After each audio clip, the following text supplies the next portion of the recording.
Welcome to Film Strip Sessions. I'm Ron, I'm Lindsay. I'm Ryan. I'm Jay.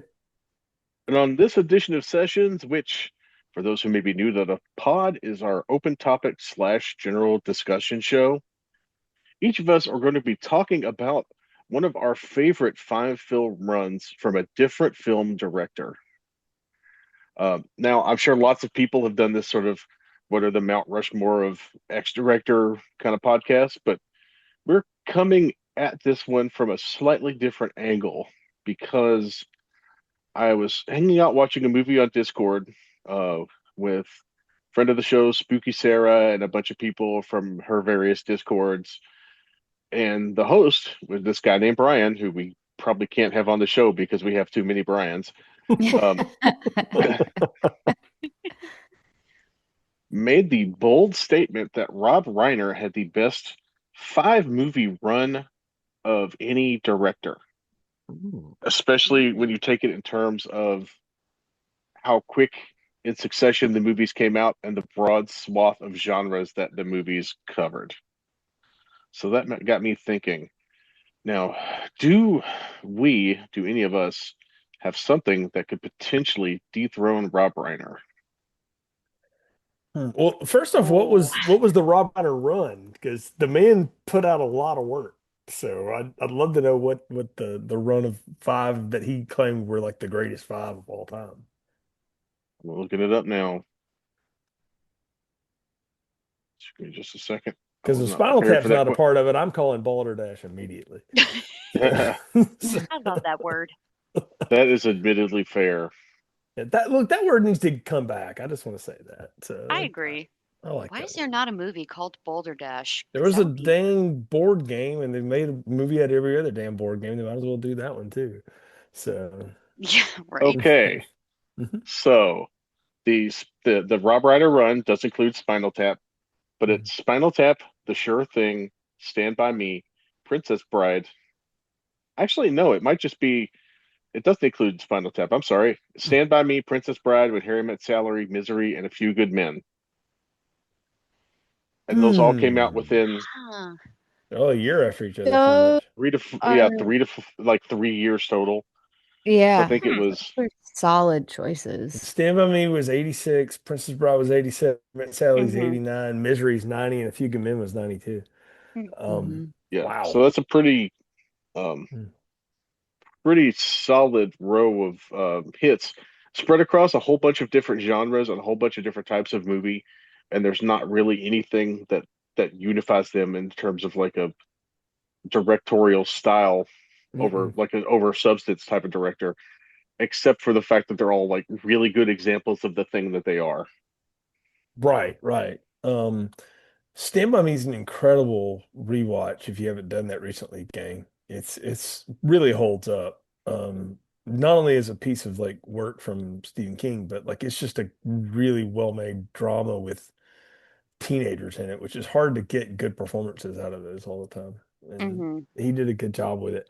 I'm gonna be on a limb here and say I'm not a huge fan of A Few Good Men. It's got a great performance by an incredible actor in it, and then it's just a bunch of Aaron Sorkin bullshit. And it kind of bothers me. And the great actor I'm talking about is, of course, JT Walsh. So who totally steals the movie in the three scenes he's in. But that one doesn't work for me, but the rest of those are really solid. So, but I don't know. I think maybe we could beat that. I don't know. What do y'all say?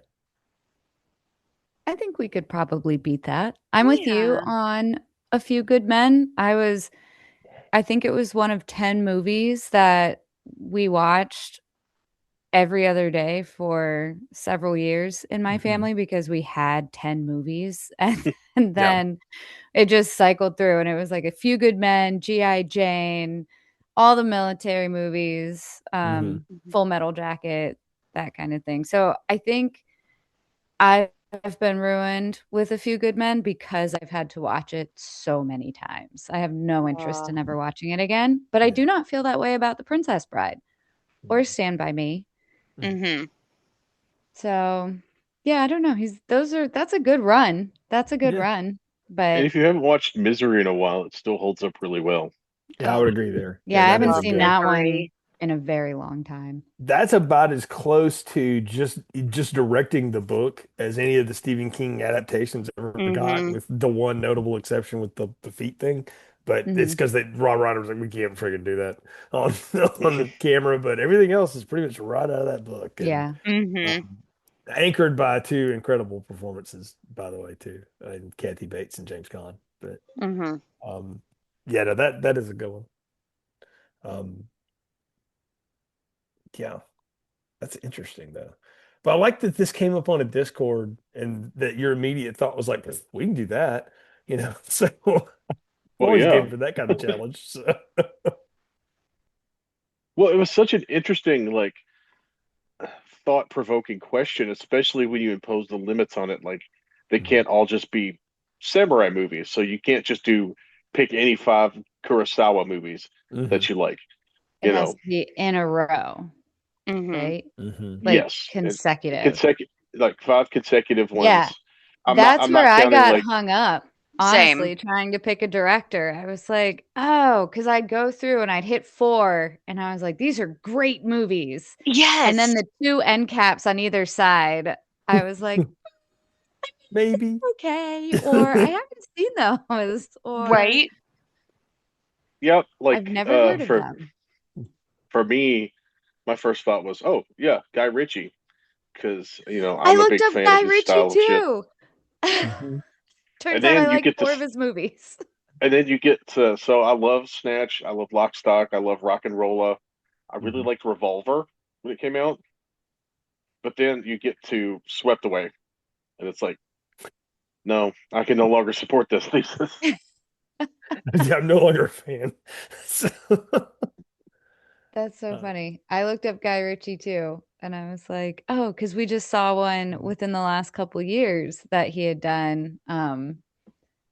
It was the ungentlemanly warfare or Oh gentlemanly yeah, warfare. Mhm. Yeah. the And I really liked yeah, it, but it was definitely one of those Yeah, times when I thought I liked a lot more of his stuff than I do.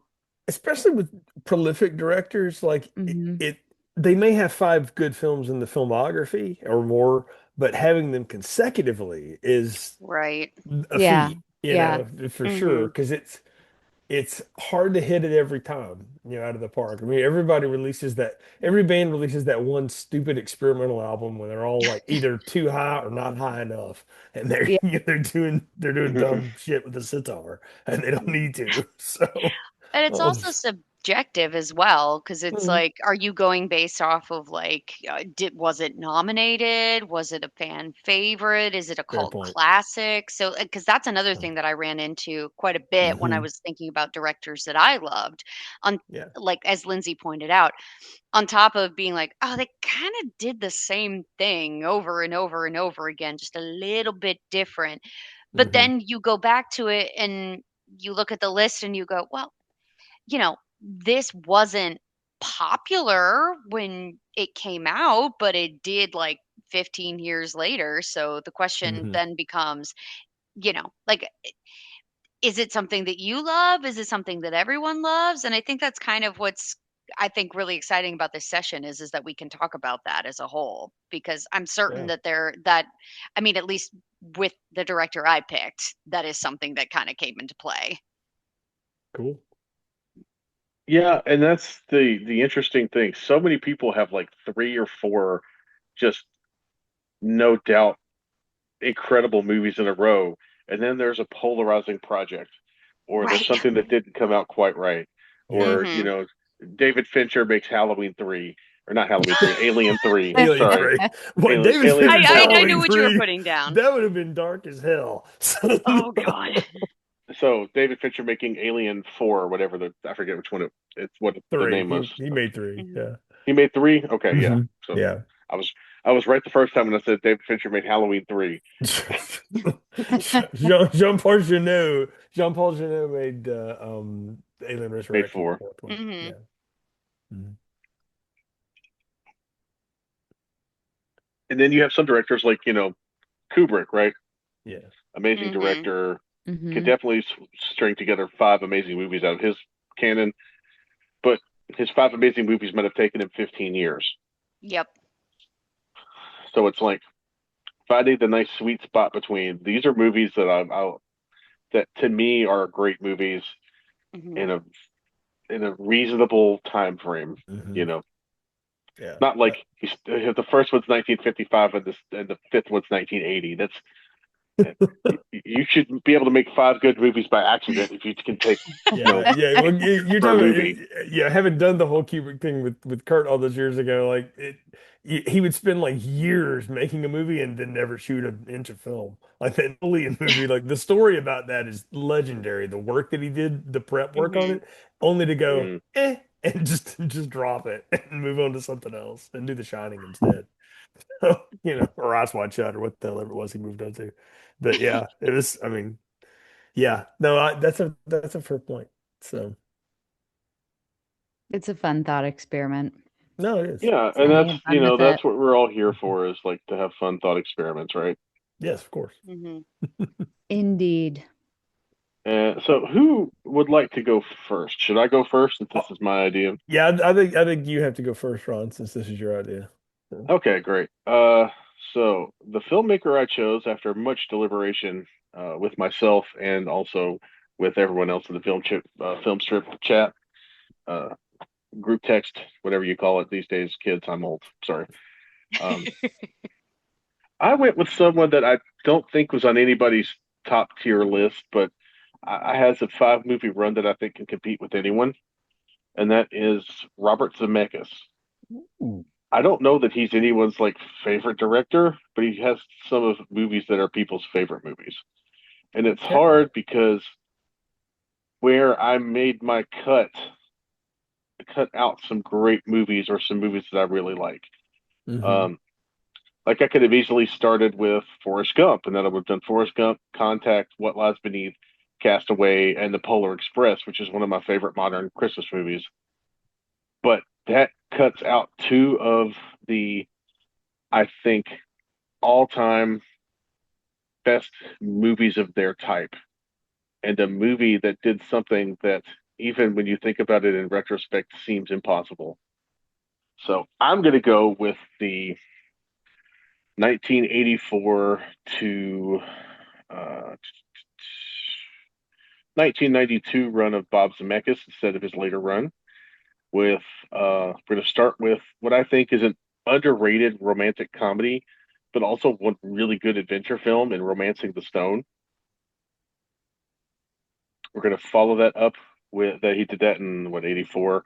We Hmm. followed that up with 1985's Back to the Future, which obviously do I need to make an argument for Back to the Future? Because Iconic.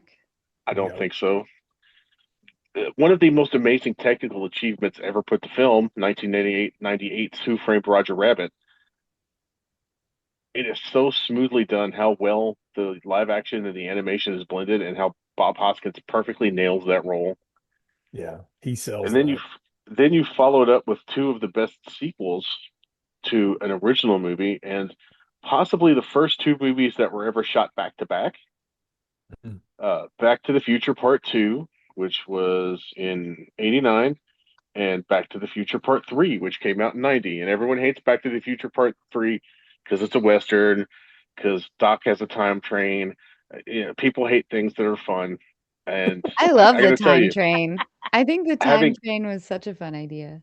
the time train probably weighs less than that friggin' DeLorean. Let's be honest. Look, at least in part three, the movie's having fun. Part two, like, is a really nasty movie for about 45 minutes Hmm. of it. It's really ugly. It's like Yeah. it's not fun anymore. That third one at Yeah. least was fun. So See, I don't mind that the second one gets a little nasty. I mean, it had to, but it was just such a sharp left turn from that first Hmm. movie. So Yeah. that I have a hard time with it. But the third one, I is more of a kids movie, but I think that's okay. It is fun that way. Hmm. I So mean, I saw it when I was like 8 or 9 years old, so it was perfect. mhm. Saw it on the big screen. Had a Yep. blast. Oh yes, all Rode the ride at Universal Studios the year Universal Studios opened, which was not around this time as well. nice. Uh, I but have yeah, never that's seen Romancing the Stone, so I will have to take I your word on that one. oh Yeah. I would strong recommend on that. Ron, I'm glad you brought that one up because that's one that's kind of forgotten. in the lexicon, but boy, it's a fun movie. It's Michael Douglas not taking himself seriously, and Yeah. then Kathleen Turner, who is just awesome and was such a smoke show back in the day, and it's Mhm. so fun in that movie. Like you see the characters that they play if you go watch that movie, it has been copied a billion times. The characters that they're playing in that movie, it's so much fun.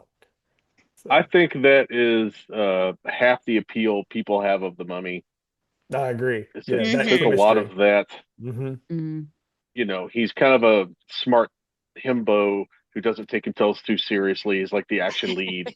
You get Yeah. this smart talking, sassy, no bullshit taken Hmm. female character. Mm. It's a really really underrated movie, and I feel like more Yeah. people need to see it because it was on Showtime constantly when I was a kid, and I watched it every time, and I had a blast with it. That is a low-key fun Danny DeVito like supporting role too, by the way, y'all. It's one of Yes, it like is. the quote bad guys in it. He's funny in it. It's well, he's always fun, but he's really funny in it. It's also got a hell of a score. Silvestri is off his Mhm. rocker on that one. So Yeah, yeah, some yes, he is. as somebody who's really into like good score from like a certain period of time and stuff like that, that one hits. So yeah, if y'all haven't seen Romancing the Stone, y'all need to go watch that. That might need to be a future episode too. Now that I say that, Ooh, that'd be a good one. yeah, I'm mostly happy that you brought up Who Framed Roger Rabbit That one because was that is so one of yeah, good. my Yeah. favorite. True story. I watched that when I was like a young, like maybe just in my preteens, and I got to the part with the cement roller mm, where Hmm. Christopher Lloyd pops back up. And I had it on the VHS tape, and we get to the "Remember me, Eddie?" And I went, "Nope," and I popped it out, Yeah, and I didn't watch it for like another 2 years because I was not mentally prepared for whatever was coming my way. that's It was hilarious. such a great film of just straight up like true actors and then animation. Mm. I don't think that there's another movie that I can think of that can really top a film like that when it comes to a combination of those two like genres. and they got the permission to have both uh, Mickey Mouse and Bugs Bunny, Disney Mhm. characters and Warner Brothers characters on screen at the same time, which is something that I don't think has been done since. It has. Wild. It was done. It was done in Ready Player One. Steven Spielberg got permission Oh, for that. yes. Oh, that makes So, sense. but that's the second time it ever got done. So you're not wrong. But I only know that because I actually like Ready Player One as a movie, and I thought that was a big deal for Spielberg. So, I um, remember how they talked about how like if it was a Warner Brothers versus a Disney character, they always had to have the exact same time like on screen. mhm. But I think that it came out that like when it I think it was with Mickey Mouse and Bugs Bunny that Mickey Mouse came out just like a slight second or two more Yeah, because it was a Disney run film, which is crazy to think about, yeah. especially in this day and age. But it's so interesting that they had this sort of agreement, and of course, there's that one party that's like, just a little bit more, just a little bit more. The thing that sells that movie for me, and that I'll keep going back to, and even you go all the way back, guys, to like episode 4 or 3 or 4 in the film strip. Anna and I did that one, and it's Bob Mhm. Hoskins in that movie. It just Hmm. Oh, friggin' sells that movie. He's so good all the time. hmm, Anyway, we just all talked about him on Hook, right? He's probably my yes. favorite thing about that, Hmm. and he's just I didn't realize he was British until much later in life because he's Same, just such a actually. gruff New York. He's got that whole accent. He's just so good, and I love him in that movie. He's so Hmm. perfect as Eddie, and yeah, I mean the whole thing about that, and And it's just what's cool is if you go back into his career, he played a ton of hard-boiled quasi film noir detectives in the 70s and Hmm. also some really hard-boiled gangster types. So he was playing in that wheelhouse already. But Hmm. wow, man, it it's that level of it's that Michael Caine in Muppets Christmas Carol level of performance where it's like, oh, he is exactly what this movie needs. Yep. right. And he is not taking any of this as stupid or a farce or just beneath him. He is 100% on board, and that's one of my favorite Yeah, parts of the movie. no, he's Hmm. totally having fun with that. So, um, But also, like, who doesn't laugh at cigar smoking Baby Herman when you're an Oh adult? no, no, he's I awesome. So, I just recently went to go see Spam-A-Lot at the Kennedy Center in DC, and they made a Baby Herman reference. mm. Like they pulled a little baby out and he's like doing his little voice, and then he pulls out a cigar and they just pull him, like push him off stage. And I was like, oh, I gotta go home and watch Who Framed Roger Rabbit, because that's the That's first thing nice. that comes to mind. How did that never get a major studio sequel to it? Like I nowadays, I think feel like if that movie got made, they would be pumping those out every couple of years, you know? I seem to recall that there was some form of rumor about that. And then I know that they did a couple of like short animated, like they might have been like Yeah, they did a 3, Baby 5 Herman minutes. cartoon Yeah. that Yeah. they showed in front of Who Framed Roger Rabbit. Or And Yeah. they showed it in front of Honey, I Shrunk the Kids. I'm sorry. mm-hmm. Because I Okay, I saw it in remember theaters. that. Yeah. I think they popped a couple on Cartoon Network, and I could be wrong about that. Like, Baby Herman and Roger Rabbit go camping and things like that. Yeah, But I'm pretty sure they did. yeah, and Yeah. that's a great question, because if they said that a sequel was coming out, I would have definitely watched it.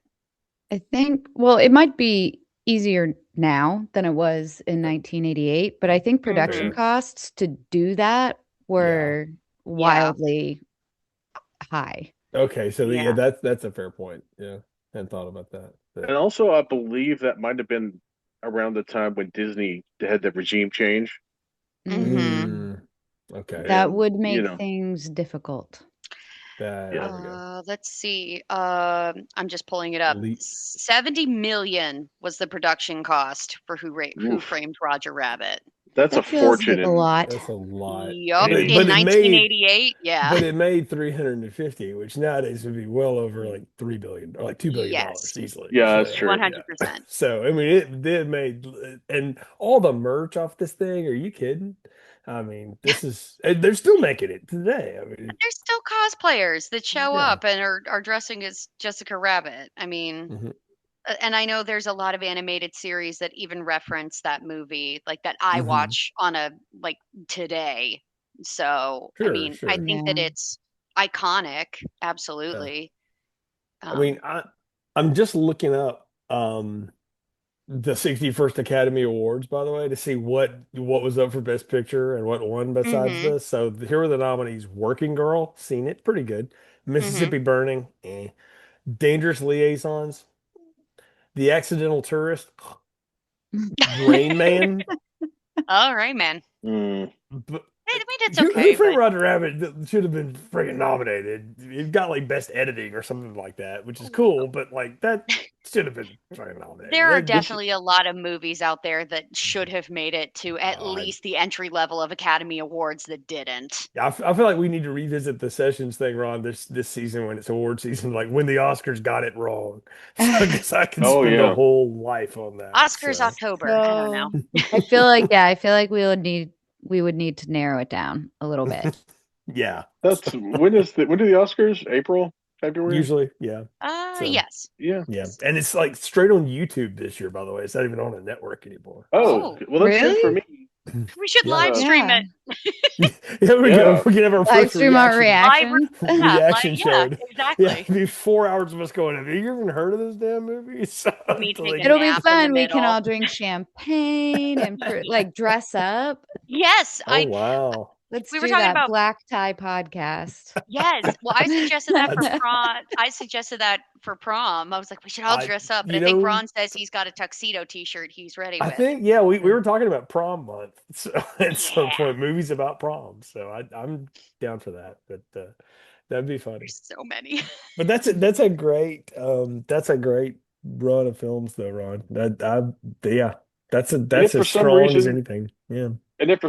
you don't like Romancing the Stone, we can easily push it back one, and the fifth film would be Death Becomes Her. I was gonna Which is say, right? such a Yeah, great Oh, I the love guy that kept one. going with him for a Yeah. bit. Death Becomes yeah, Her rules. That's a that's a great Yeah. great movie. film, Such a good and the movie. musical is fantastic too. Hmm. Mhm.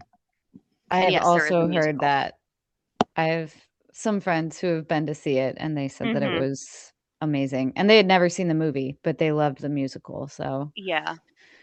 they were like, do I need to watch the movie to enjoy the musical? And I was like, I No, it's have like no watching idea. Legally Blonde the musical. You'll be fine.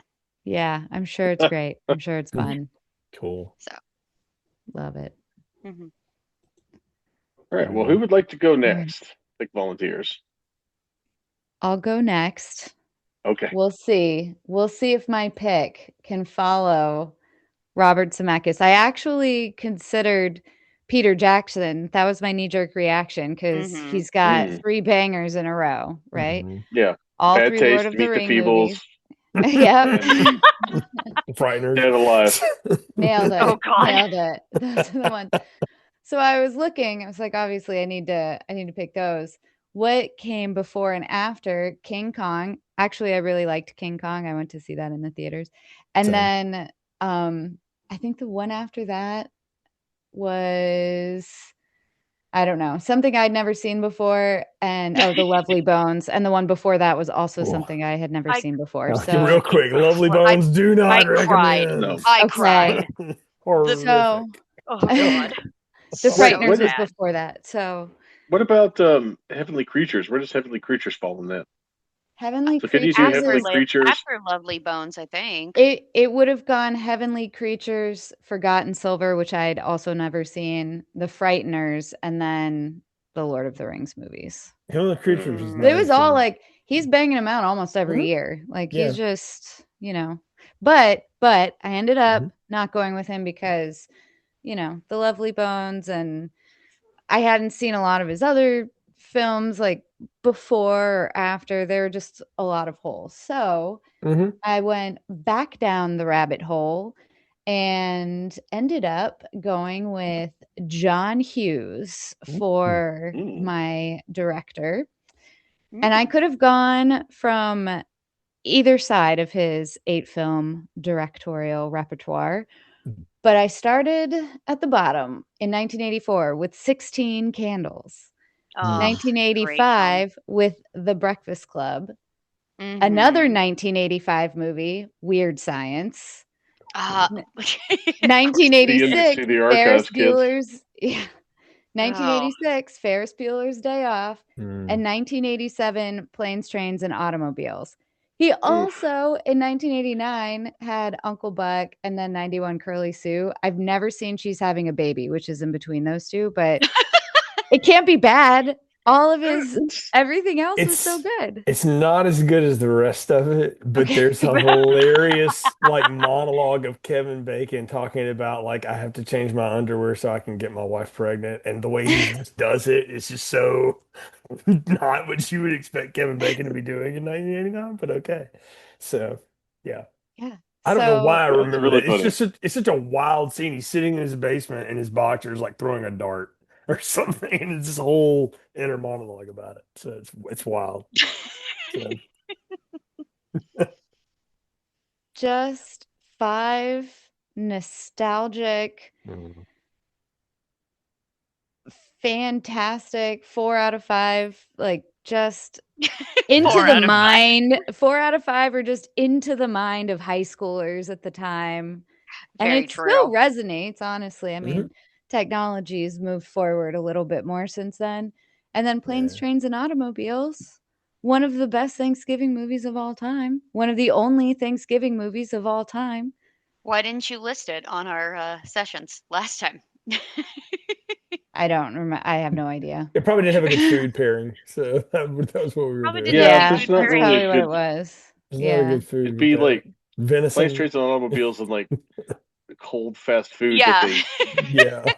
dumpster Right. Frozen drove for because they package don't have any box, money. yeah. Right. So confession time. Jay's seen Planes, Trains, Automobiles exactly one time. I cried That's- so hard, I swear I'd never watch it again. Aw. So I was like, no, not gonna let you get in my feels like that, John Hughes. That's No. one more than Ryan has. Aw. Okay, all right. So, Yeah, I can't watch it either, Jay. yeah, that one's just too. Especially, yeah, it's the older I get, the rougher that is. Yeah, yeah. Breaking Well, Bad, though. Weird weird Science. science is always weird. That is a strange movie in every way. But it's got some iconic stuff in it, but it's also got some like, how the hell did you get away with that? You know? So, And why the hell did you try that? right. Anthony Michael Why Hall not? doing Jive Talk is not something I had on my bingo card in 1985, but there it is. I'd love to know what Jay's bingo card was in In 1985, well, at that point, he was recovering in the hospital, but I saw Oh that no. movie on like Showtime or one of those things, and I just remember Bill Paxton getting turned into that huge blob or whatever. Mm, You Oh know? yeah, yeah. But So there's gross. that movie's so wild. But I mean, like, think about like 16 Candles and Breakfast Club, particularly like my brother's generation, because he's like 4 or 5 years older than me. Like, those were like seminal moments of the teenage experience and stuff. And then mhm. like Ferris Bueller's Day Off is either like the greatest like playing hooky movie of all time, or it's the psychotic delusions of the most put upon teenager in the world, Cameron, Mhm. ever. And it works either way. Like it really Mhm. does. But it's Yep. so, but it's a movie like I feel like that movie is the forerunner to stuff being popular like Seinfeld and shows like that that were really not about Mhm. anything. Because the movie's not about anything. It's literally this dude skipped school for a day around Chicago with his two buddies. That's And how he it. plans to do it. Yeah, Hmm. and He that's all it is, you know? he literally was Deadpool, breaking the fourth wall before Yeah, Deadpool was. yeah. I mean, it may be well, it's definitely my favorite Matthew Broderick performance, and there's not many of them. But Mm, that one's up there for me with him. But yeah. John Hughes tapped into something, Lindsay. I think like just under like it's hard to get what teenagers are all about and then be able to write dialogue for them where it doesn't sound fake. Like I always like my Mhm. point of reference for that is like I liked Dawson's Creek, but nobody talked like that when you're 16. No. So like no No. one speaks like Kevin Williamson. And I always felt like John Hughes wrote the way I heard other teenagers talking. Like my brother's friends and his friends, they talked like they Mhm. talked. Yeah, and the actors in all of those movies were able he was able to, I mean, I'm sure shared responsibility here, but the actors in those movies had such a great camaraderie and were able to really go back and forth, and their timing was perfect. So that plus the the writing for how they actually spoke really made a difference. I mean, the brothers in Weird Science went back and forth like actual Mhm. I mean, one of them was a little more psychotic, but even the friends and how they talk to each other, I agree. It was really excellent scripting. And those are just movies he directed. He Yeah. wrote so many other things and produced so many other things. And when I finally filtered it down to just his directing, I was like, well, this is easy enough. John Hughes, it is. Yeah, Mhm. I mean, The Breakfast Club is nothing. It's such a wild movie because there's like cutaway scenes and stuff like that, but it's really just a bunch of people sitting around talking.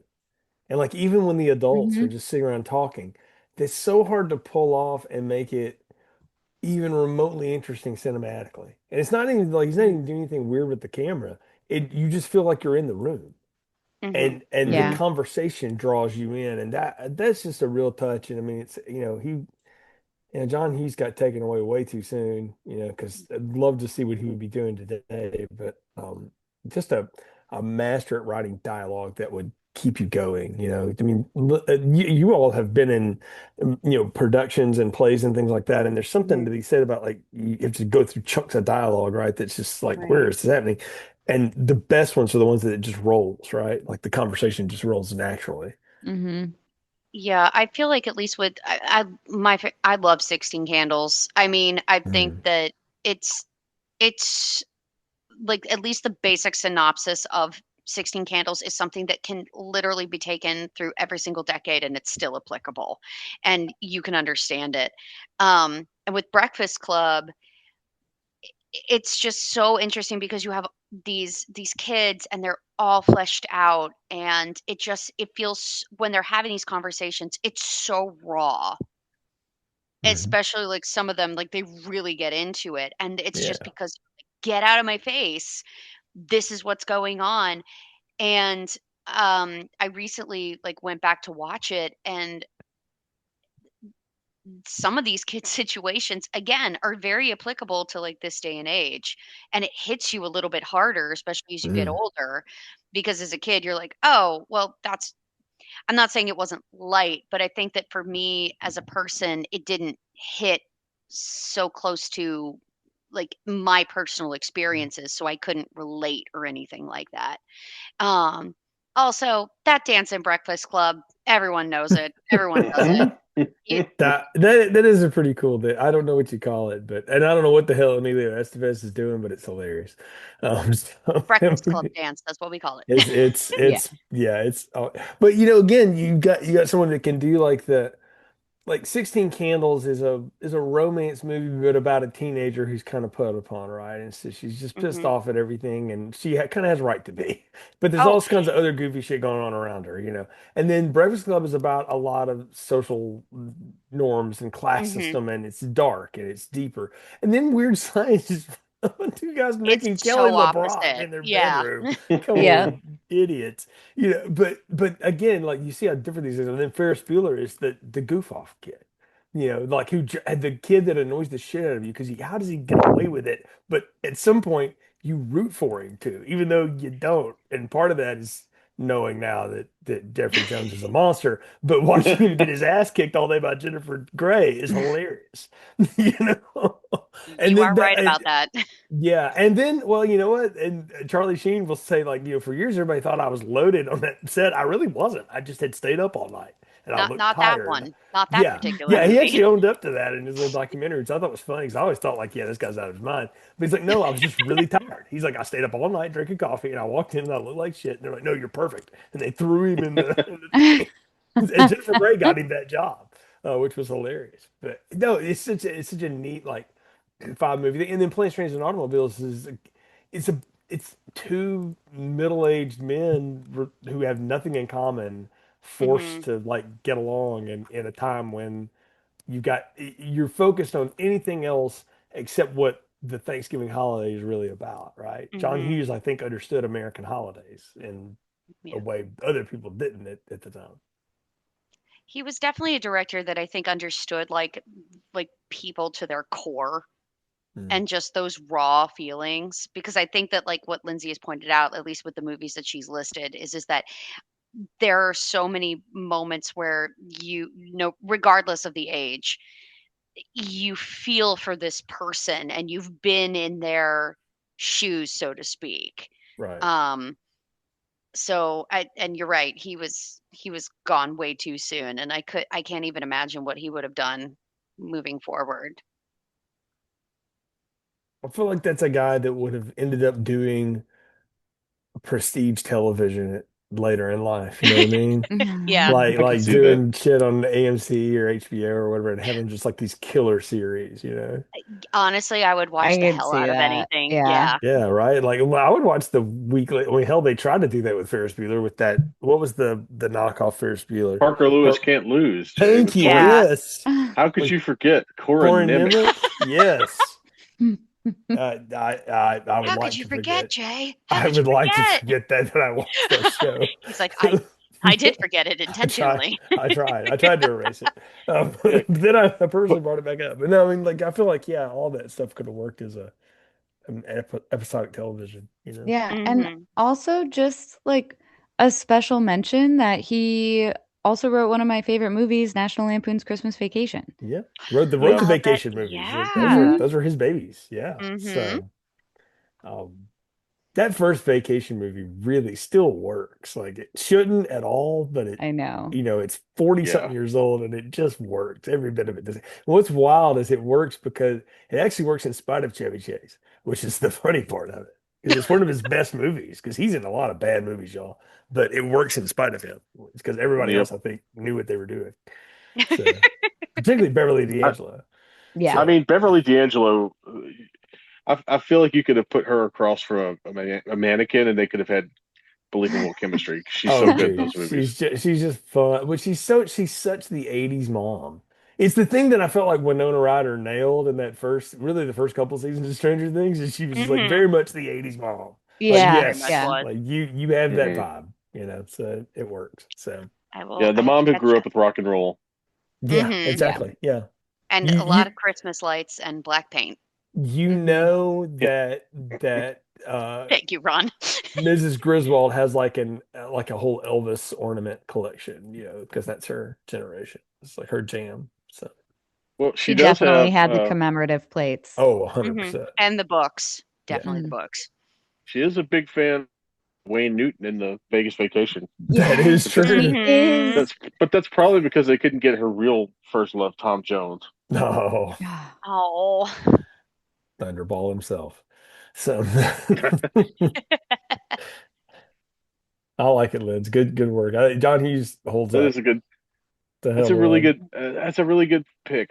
I would argue that it's not broad enough in terms of genre to dethrone Reiner, but that is a really good I 5 movie mean, run.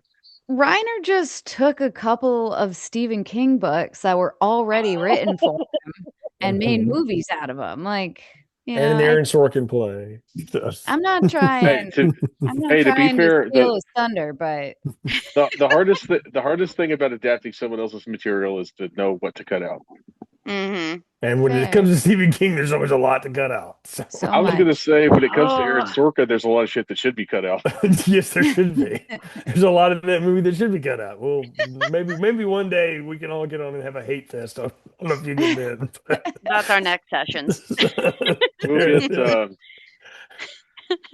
we'll offend our friend of the show and frequent guest Michael Scott, who's an actual lawyer, by having him come on to Oh do a God, law no! movie. I've already tortured him with two lawyer movies. I don't think we can do that again. Lindsay and I did that with Double Jeopardy, and it is one of the greatest Oh, I rants learned in I I film love strip learned that so history. much film. from him. I learned so Yeah, much from that episode, that's though. one of It the was so greatest Oh, rants in fun. film strip history, where we just said, and I told him, I was like, I'm going to set you up for this, and I apologize ahead of time, and he hmm. absolutely delivered. Like, he went off, and it was Oh, I great. forgot Yeah, about that film. That was the first rated R film I think I ever saw was Double Oh Jeopardy. wow, wow. Wow. first the first rated R film I ever saw was RoboCop 2. Oh Oh, wow. well, at least it Nice. its rating. I think mine was Arachnophobia. Is that rated R? No, that was a No, PG-13, I'm Okay, pretty never sure. mind No. then. Yeah. but if So you Yeah, but if it's a you're I good one afraid count of though. that. spiders like I am, it's like Yeah. an It is Oh, a friggin' NC-17. horror Last of the movie. So Mohicans. good. Was Last of the Mohicans rated R? I feel like it should have been. I don't Probably know. It doesn't so. matter. So That Mm, might have been an R. Yeah, I yeah, think that was Michael on I, Mann R. I tends could to I work could in see that blood one. and things, so yeah. Um, yeah, that's awesome though. So It's crazy how you think about like, was it rated R? Was it rated mhm. PG-13? It There's was so many rated movies R. now. It Oh, was was Last rated of it? R. the Okay, Mohicans was I my thought first so. rated R movie. There Yep. you go. I was I 6. remember there I being should a, not have sig- a watched. surprising amount of blood in that. Well, Daniel Mm-hmm. Day-Lewis with a hatchet, so, Yeah. Yeah. and among other things, but um, no. All Who's up right. next? Yeah. It's either Jay or Ryan, depends on who feels froggy. I'm And Froggy. from his Hop on in, okay, Ryan, Ryan. hop on Ribbit. in. Ribbit. Okay. So I went about this a little bit of a different way. I don't. I'm still very happy with my director, but listening to you guys, I definitely feel that maybe I should have done a little bit more research. But there was a director that I just kept going back to. Um, and he does tend to stick to a similar genre, but I really appreciated him for a little bit uh different reason, and he also went through subgenres. And the director that I picked was Guillermo del Toro. um Hmm. I know people have opinions about him with Shape of Water and Frankenstein. I have not seen Frankenstein. But the 5 movie run that I went with was the very beginning of his career, which include Kronos from 1992, Mimic from 1997, Devil's Backbone from 2001, Blade 2 from 2002, and Hellboy 2004. I really wanted to include Pan's Labyrinth in this, but I really wanted to put Kronos on that because I think it's such a fantastic film. Hmm. Um, so special shout out to Pan's Labyrinth, which is one of my favorite films of all time. Um, but I really liked looking at him from the very beginning because I thought it was, at least for me, I thought that international horror films were something that didn't really start popping up until the late 90s, early 2000s. And he was one of the first directors that came to mind. And I think that they provide like a slightly different perspective on that. And there's a couple of other movies that I would have listed, but it turns out he was producing them, so it didn't really count. Um, but what I thought was really interesting, at least with Kronos, is it came out the same year as Bram Stoker's Dracula. But Hmm. Kronos Hmm. came out was it 2 months? Hang on. Yeah, 2 months. The Kronos came out in September and Bram Stoker's Dracula came out in November. And Hmm. I thought, I mean, I don't know if you guys have had the pleasure of watching that film, but I thought it's such a very interesting take on vampirism.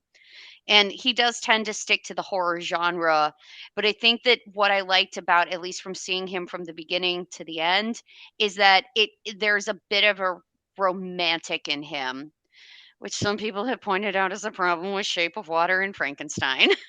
But as Jay and I talked about before we started recording, um, is he as good as Weiner? Probably not, but he holds a special place in my heart, so that's why I listed him. So You got me intrigued about this Kronos movie because I've never mhm. seen it, I've nor never had I ever seen it heard of it. either. But But I'm Ron re Perlman's in it. Yes, he Yeah. is. It was Mhm. one of his so that was his directorial debut, Hmm. and Ron Perlman was in it. He was a piece of shit. Which is In the another thing that's movie come. or Yes, in real life? in Is he in real life? in the No. movie, in the Okay. movie, in the I've movie. never seen the movie. So Yeah. the basic premise of it is that it's kind of like a weird combination of horror and alchemy, where vampirism is being transferred from this sort of antique insect, and it Hmm. injects you and you live forever. And Ron Perlman's character, more specifically, is, I think he's like the son of the guy who's been basically injected with this. And every single time these people that have been attacked by this bug, they're like, we don't know what we're doing. We're just looking kind of into it. Oh, this thing grew like legs like a spider and injected me, and now I'll live forever, so to speak.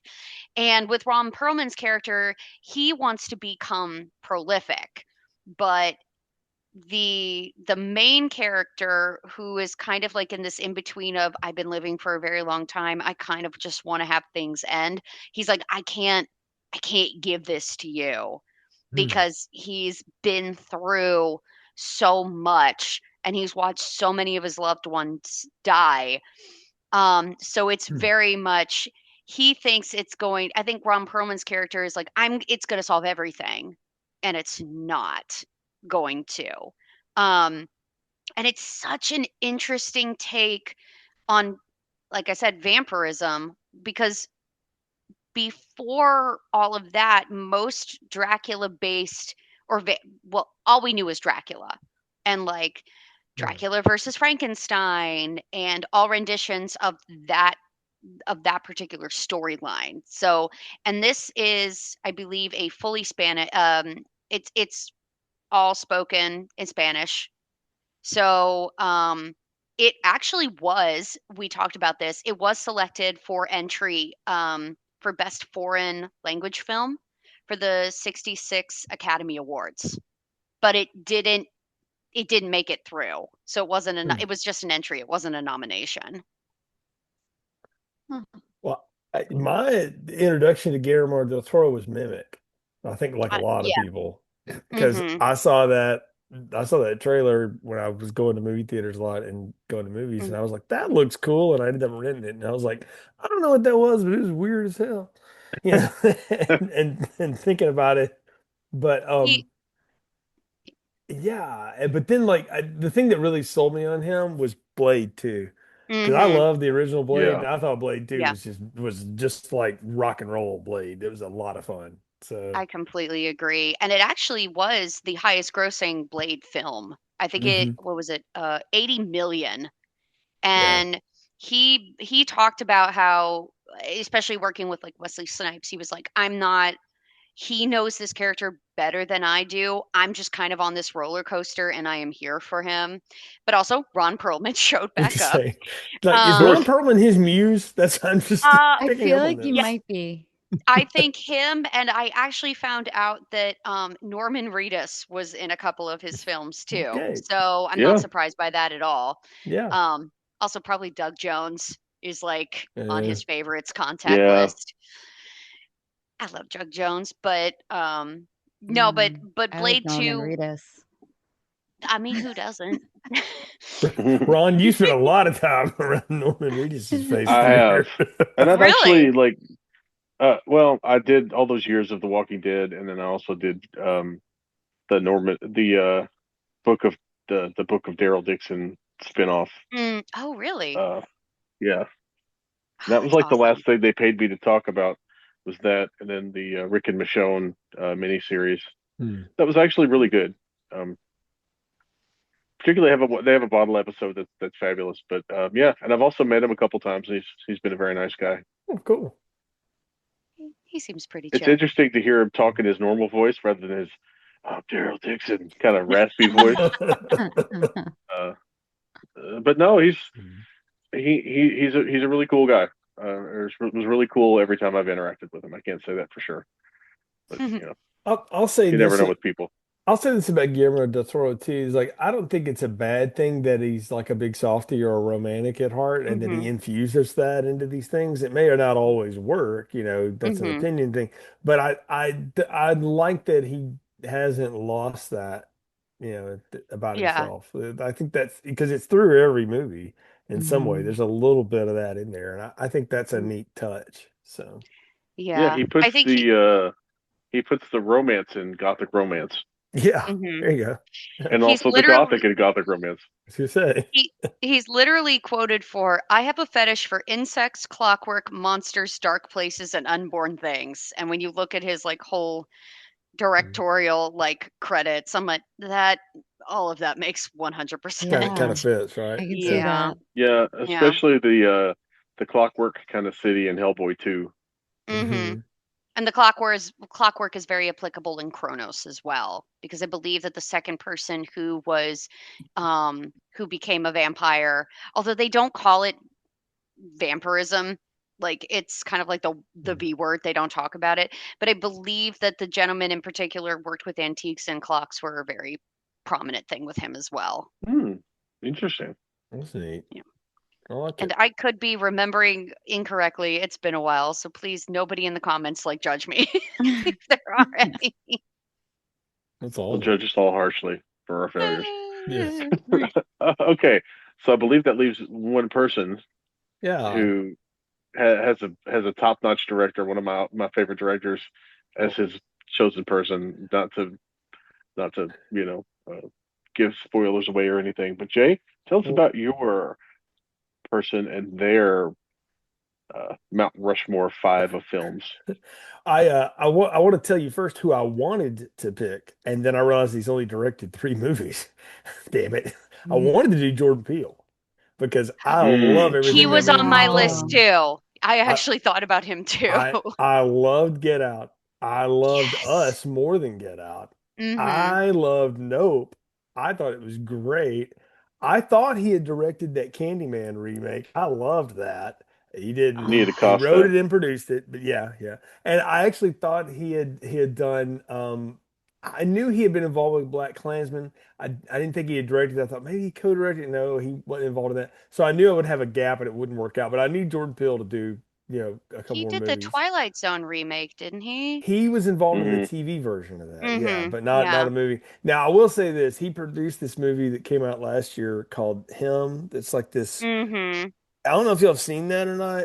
It ain't good. I'm just gonna tell you, it's Mm. He not great. produced it, so we're gonna just I'm leave gonna that let that alone. go. It's got his style, but without any of the flourish. But as a director, I thought he's great. But he didn't have five, so I had to move on to my second one, which this shouldn't have been hard. Like I've done Kubrick and I could do Nolan, but I feel like I don't know if they had five in a row that were great, like and stuff like that. I feel like John Carpenter had a run from 1976 to 1982 that you just can't friggin' touch. And what's wild is three of them didn't make any money, or actually four of them didn't really make any money, but they're all considered like seminal moments. And then he had the one that made all the money and is still getting remade to this day. So I picked John Carpenter, starting with Assault on Precinct 13, then going to Halloween, then The Fog, then Escape from New York, and then ending with The Thing in 1982. Oh, And that's a hell of a run. that's a banger run. Now, you could also do later Carpenter if you wanted to. This was my stretch. Big Trouble in Little China, Prince of Darkness, They Live, Memoirs of an Invisible Man, and In the Mouth of Madness. The Invisible Man was a little weak in that run of the 80s to the 90s, so I had to let that one go. But In the Mouth of Madness rules, and those other three are great. But that run of things, y'all, like just breaking it down. Assault on Precinct 13, I don't know if y'all have seen it or not, but you should because Of course it not. is a Yeah. it is. I know you have, Rod. I don't know if Lindsay and Ryan had seen it I or have not, but not. I have oh, not. it is worth a watch if for nothing more than the ice cream scene. And I'll Uh, just leave it We at we gotta that. put that. All Yeah, right, I'm just gonna say it. Stay tuned because that movie yeah. rules. We need to do That is that a one. Yeah. fabulous movie. It is a great, like if you like anything from the 70s, like The Warriors and that kind of street violence kind of movies and gang warfare and stuff. And it's really simple too. It's most of it's like it's literally the assault on Precinct 13. And like what goes down with the cops and the criminals have to like team up to keep from getting whacked. It's a great action movie with a lot of like social tension to it. And then he goes to Halloween and basically invents a genre that didn't exist beforehand. There were forerunners to it, but Halloween started something that has been copied forever and will Hmm. continue to get copied and is one of Yeah. my favorite things ever. But beyond that, he also laid out the idea of like, you got to have a killer score. You must have a killer score with a horror I see what movie. you did there. Yeah, I didn't even mean it like that. But yeah, Nah. you gotta have that. The Fog is underrated as a It is. supernatural horror. It really is. Mm. It's a hell of a Jamie Lee Curtis performance again. It's a great Hal Holbrook performance, which you didn't expect to have as a drunken priest. And then Adrian Barbeau is also awesome in that. And then of course it's Tom Atkins mustacheless, which is a bold choice. The man never did it again. But though The Fog is a great Escape from New York is an incredible action sci-fi dystopian future movie with a killer a cast. Kurt Russell, Ernest Borgnine, Donald Pleasance, Harry Dean Stanton, Barbeau, Lee Van Cleef. He's like a legend of spaghetti westerns. All in the same movie. Hello, yes. And then The Thing is the prototypical sci-fi horror film that leaves you wanting more. And the thing about all the great Carpenter films, and those five in particular, is that they're these big concept films, but they're all minimalist films. Like he does minimalism so well. And he had a group of people he was working with that understood that vision, particularly Dean Cundy, the cinematographer, who shot all of those. And they all have a different look and feel and vibe, but they all operate from that same, the darkness is around the corner. There's nothing you can do about it. To just get on for the ride. So that's my five. I would put that five up against anything else that we've talked about tonight, because to me, what makes them great in particular is that they weren't appreciated in their own time, and except for Halloween, and even it took a little while. But all of those now, people list those movies constantly as some of their favorite things ever from genres. To which John Carpenter says, "F you, where were you when I needed money?" But, so, Yeah. yeah, but that's my And, spiel. and also, and also, as John Carpenter would say, "Fuck Dean Cundy."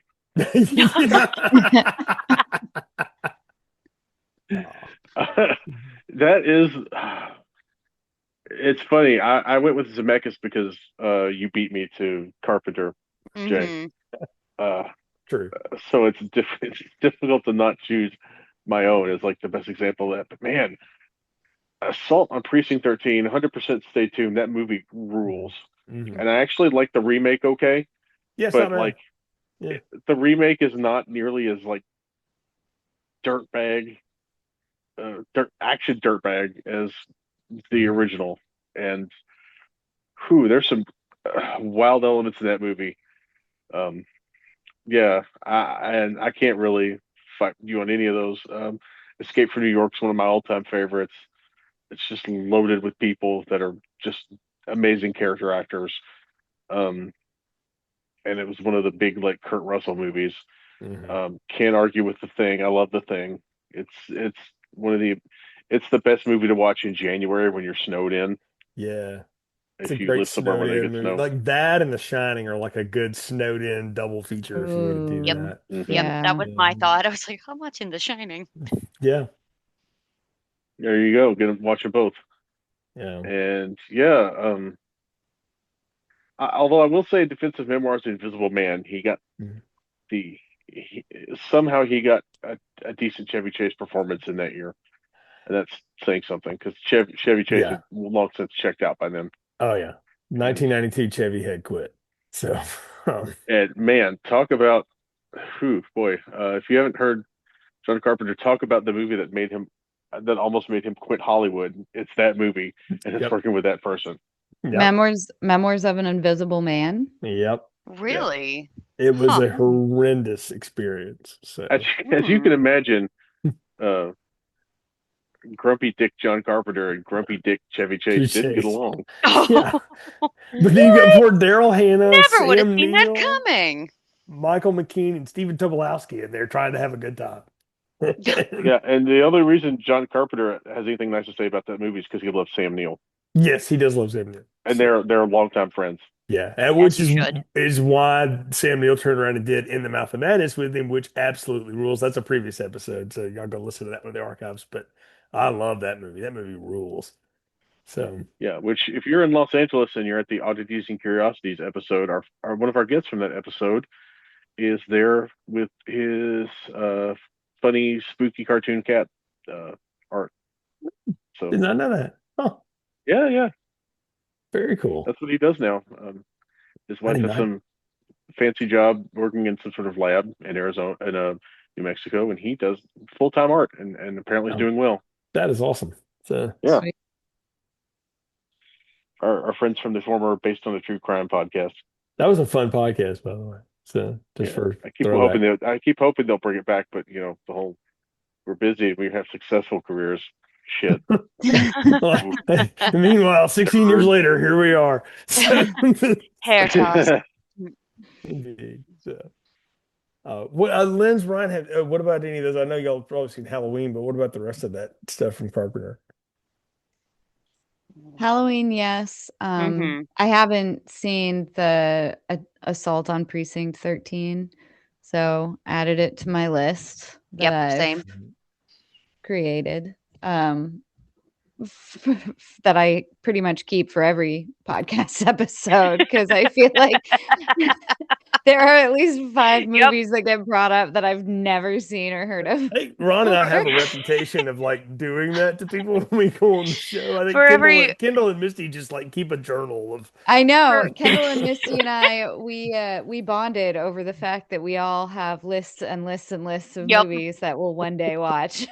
For every one film we recommend that you guys haven't seen, there's 5 that we have to watch. Yeah. That's why I love being on this podcast so much. I've never seen No, I do too. I do more too. movies in my life, which is great. Oh, speaking of Two Girls, One Cribs, keep an eye out because I'm showing up on their 1990, is it 94 or 95 in film?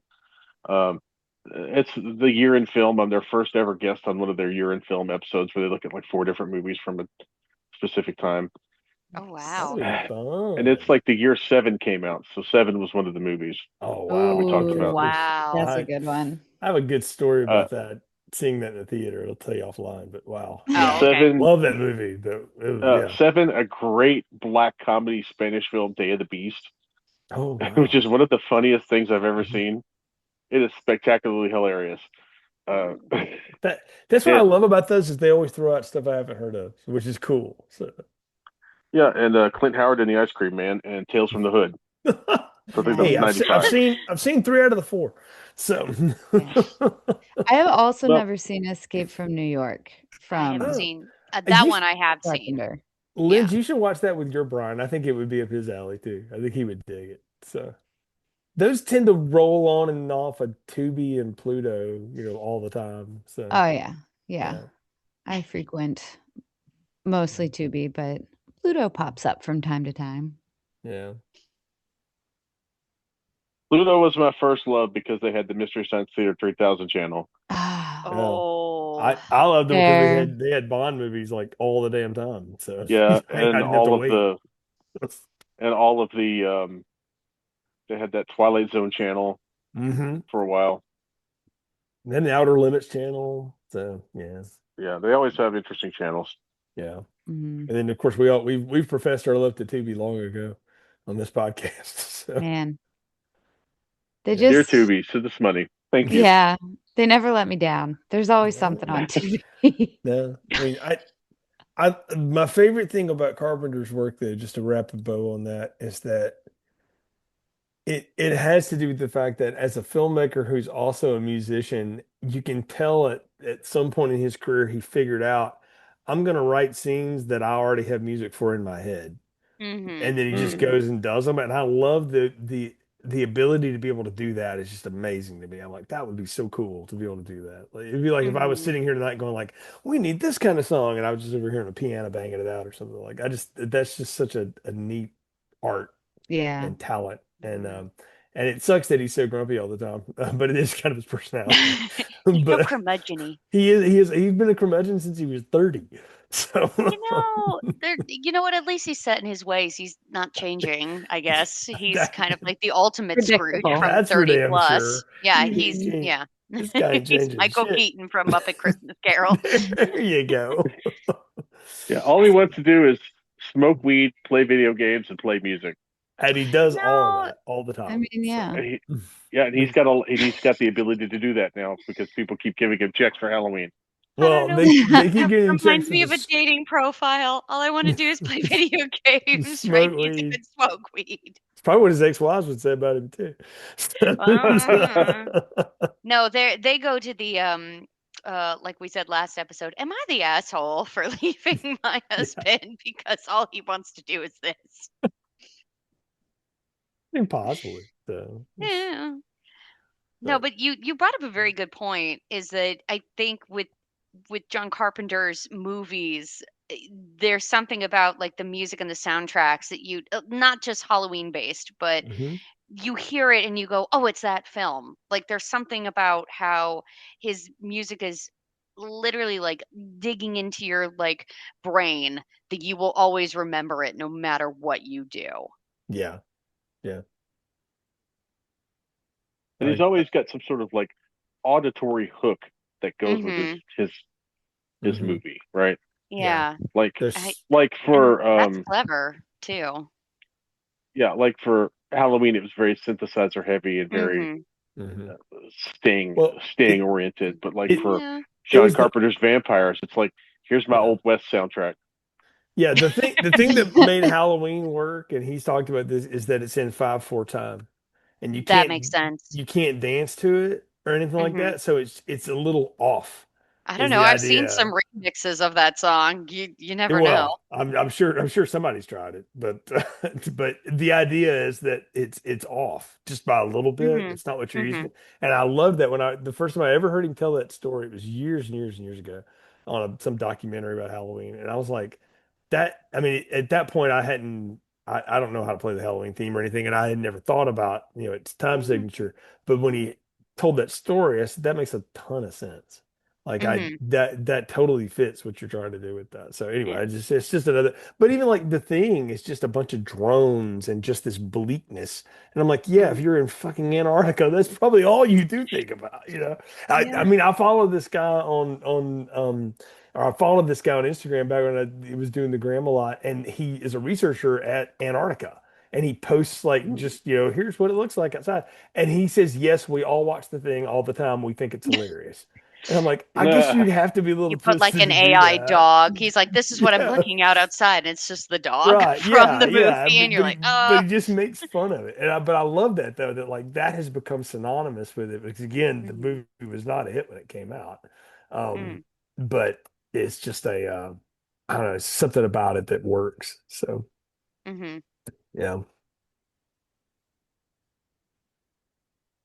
They're just lucky that Wilford Brimley isn't allowed to hear them say that because it'd be over. Yeah. You said Richard. Wilford Brimley, and I was like, why would, because my cat's name is Wilford Brimley. Why would my cat give a damn about what anybody says? Took me half a second to make that leap. Hmm. That's You don't funny. know. You don't know Lindsay's cat like we do. No. I spent some time around that cat, so Yeah. I love that cat. yeah, it's a good cat. And I, there's so I many great John Carpenter movies that couldn't make the cut because he Yeah. had one yeah, of his Yeah. five. I do yeah, think I Uh, and five in a row because he's got Yeah. misses in along the way too. But like I can talk yeah. about They Live all day. That's one of the greatest like goofy fight scenes of all time. I mean, mhm. I it goes on forever. And But like that was such a great question because I think Mhm. like again as I stated and a couple of us have stated as well is that like there were other directors I was looking at and I was like, "Oh, that movie didn't do so great." And oh, Mhm. I've never seen that film so I can't really talk about it. And but it's such a crazy thing to think about Mhm. directors having five back to back to back like Mhm. movies that work or at Yeah, least are remembered in some way. But Mhm. you're yeah. right, like John, like because I also thought Wes Craven, and there was a couple of films in there that I was like, I've never heard of this film before. Well, I Mhm. can't talk about it. Yeah, Yeah. the what is it? The romance he did, Oh, Yeah. Music of My Heart, that one. Music of My Yes. Heart. Yeah. Yeah.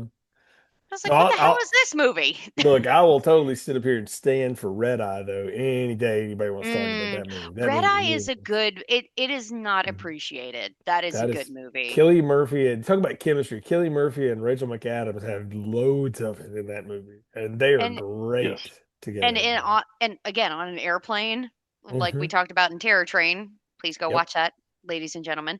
But the claustrophobia, like I think that's such an underappreciated film. Hmm. Completely. Have Yeah. you Mm. guys done that one yet? No, we have not done Red Eye. Stay tuned. And we'll have to reach out to Corey McCullough because she's a big Red Eye stan, Oh, and okay. we've There you Yeah, talked go. about that. hundred We percent. we need to have an excuse to have her back on the show anyway. So before she becomes too famous to hang out with us anymore, Uh-oh. but, Yep. or she may already be. I don't know. So I mean, she was probably too famous to be on the show in the first place, and that this makes is great for true. Fangoria. Yeah, But but somehow, so yeah. So But do we think that one of our four beats the Rob Reiner or five, sorry, excuse me. mhm, One of our four directors mhm. is what I meant, beats the Rob Reiner five. I'll be honest with you, that Hughes Zemeckis run probably would be right there with it. Then Hmm. maybe the Hughes one ultimately, because there's nothing wrong with any of those, like at all. Hmm. Like they're just great. Like you can pick on the sequel aspects of the Zemeckis ones because they're sequels, right? So if you're just looking at like mhm. doing new stuff, like even though they're all in the same like vein, John Hughes had something different to say in every one of the movies you brought up, Lindsay. Hmm. So Yeah, I'm in agreement with Jay on that one. Secret time. I didn't even come up with the John Hughes idea. My Brian came up with the John I Hughes was idea. like, was it Grella? shout out to Brian. So. Yeah. And then I went and looked and I was like, all right, no, let's do this. And he goes, wait, what's weird science? And so that's when I Oh made him sit no. down and watch it with me Yeah. last night or What the did night Nice. before. what Oh, did he think of it? He's been yes. every now and then he'll randomly look at me and go, that was the weirdest movie, but like so good. This Why does this movie exist? I'm so glad it exists, but why does it exist? you should lay Soul Man on him sometime. He's talking about how Oh does my that god. movie exist? Yeah. Wow. Yeah. So I cannot take all the credit for the Hey, pick, but that's awesome man, though. That's yeah. perfect. Yeah, So, he was Yeah. not What are you he gonna I. was into it. follow? What are you gonna follow Soul Man up with? Short Circuit. Oh my god. Probably, yeah.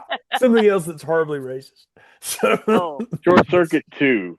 There we go. That's But the you're one. both Right racist Oh. there. against Latinos, and you still got Fisher Stevens and Oh, brown no, face. just go watch My Science Project. Then you get to see Fisher Stevens being a horrible Italian person too. So, his Yeah, Fisher stereotypes Stevens. know no bounds.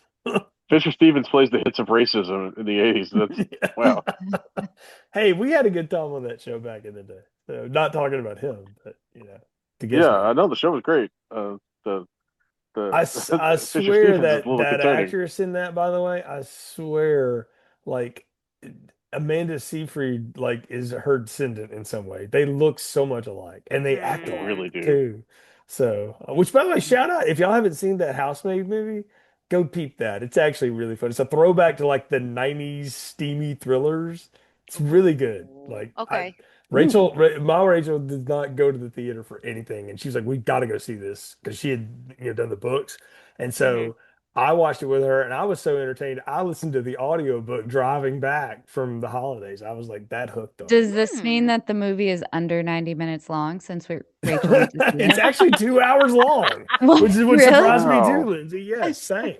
The only things I thought. over 90 minutes Okay. that she will bother with are the Hunger Games movies and the Twilight Mm. movies. So, Okay. anything I thought else? you were talking honestly about your like cutoff time, Lindsay, when it comes to like horror movies or sci-fi movies of any kind. I I was like, stand by it, but no, I'm I not saying I'm sci-fi not can be disagreeing with longer. you. I'm Mhm. not Yeah. disagreeing with you. I just thought you were genuinely asking on your behalf. So, Sci-fi, no, yeah. No, Rachel no, has a it very strict rule as well, we've heard. So, yes, it uh, keeps, but it keeps you going. It's worth a watch, but yeah. okay. as a sidebar, but Yeah. No, yeah, sci-fi movies can be longer than 90 minutes. Horror movies, I just don't think they need to be. they shouldn't be. No, I Yeah, agree for with the you. most part, unless you're really doing a lot with it, and maybe you should not do that much with it.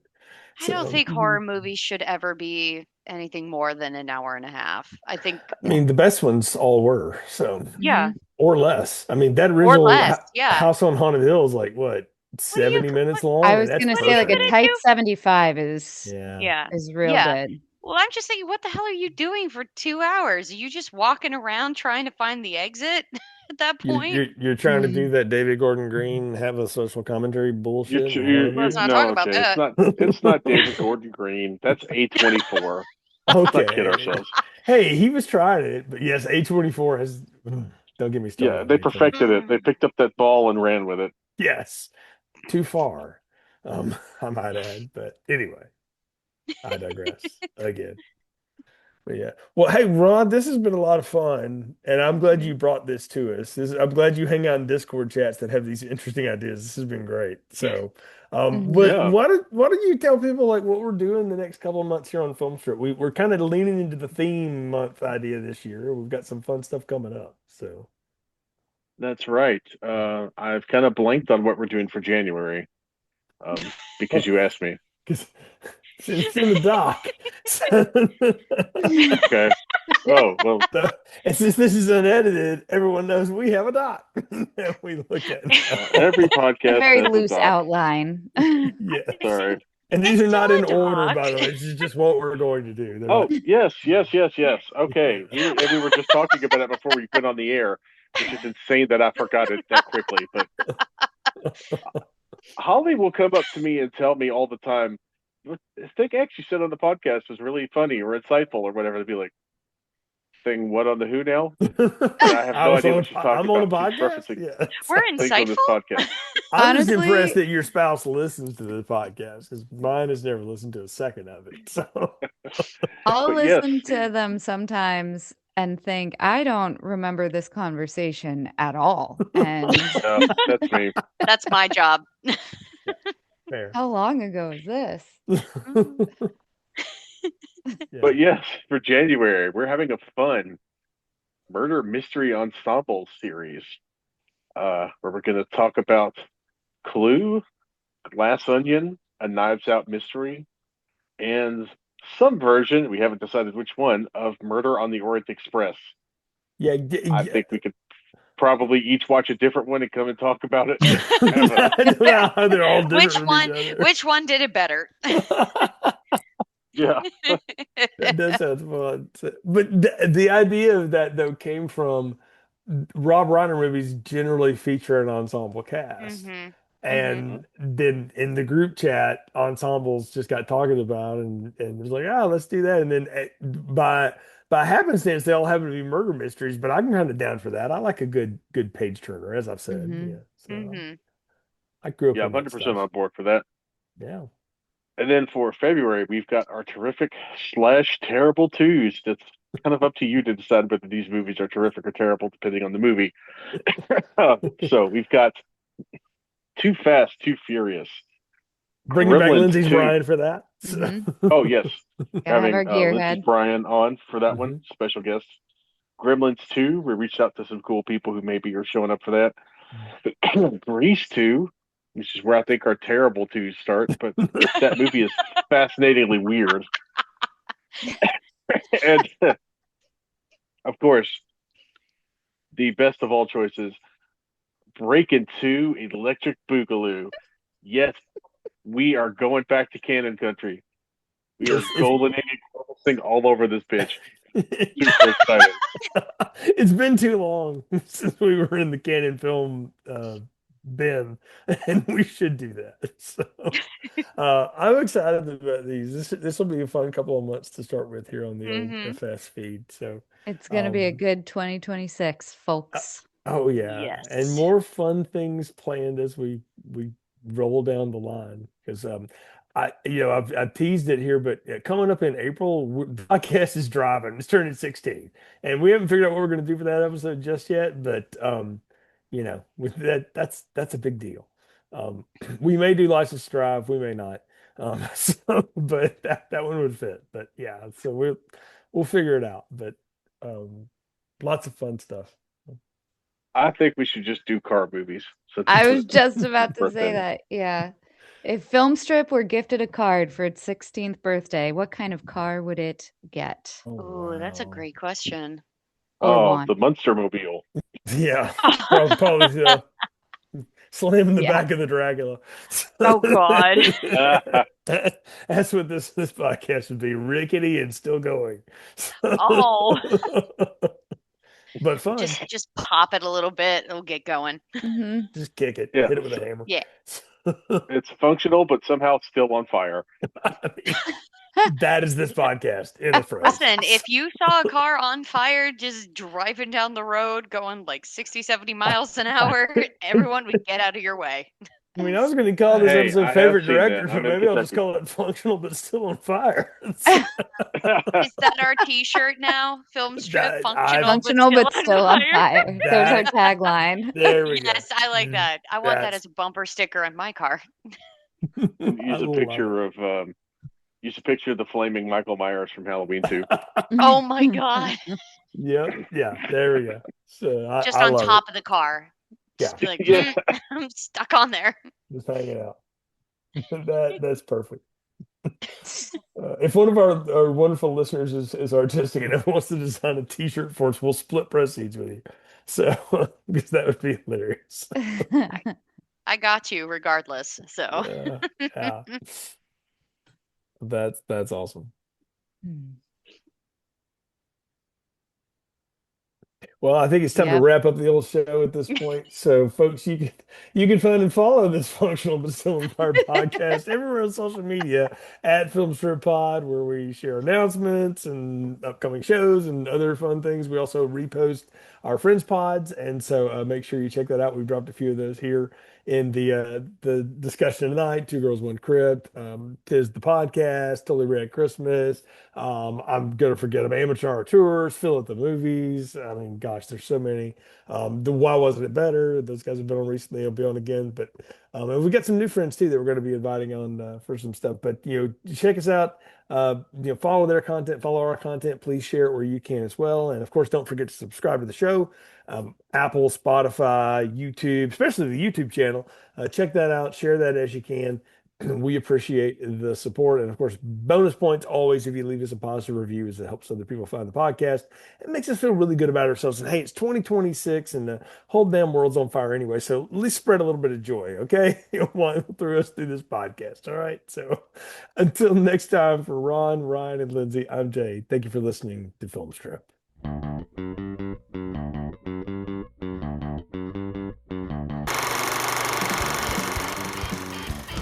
Thank you for listening to Filmstrip. You can find more episodes on our website, filmstrippodcast.com. The Filmstrip theme music is produced and performed by Frozen Lake 121. All content used or discussed in these podcast episodes is the property of the respective owners and used under the Fair Use Act, Section 504, C2, Title 17.